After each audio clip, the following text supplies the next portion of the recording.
मुझे सिर्फ ये बताओ कि तुम्हें मुझसे क्या काम है। शायद आज फिर से तुम ये देखना चाहती हो कि तुम्हारी मेरे दिल में क्या हैसियत है। तो फिर आप क्या कहेंगे? पनीर कहेंगे।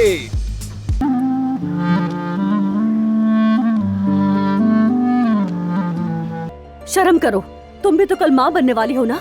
आओ बेटा चले। हद है, मैंने तो कुछ भी नहीं कहा। अलमास ठीक है बस प्लीज। क्या ठीक है जाहिद, कुछ भी नहीं कहा था मैंने उसे। अलमास मेरी जान देखो।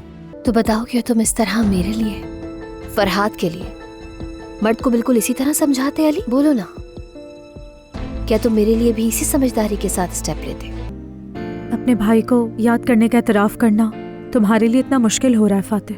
नहीं, देख लूंगा मैं उसका भाई कहाँ रहता है, क्या करता है, क्या खाता है, क्या पीता है। तुम्हें परेशान होने की बिल्कुल जरूरत नहीं, ढूंढ लूंगा मैं। सच कहा, तुम ये करोगे मेरे लिए?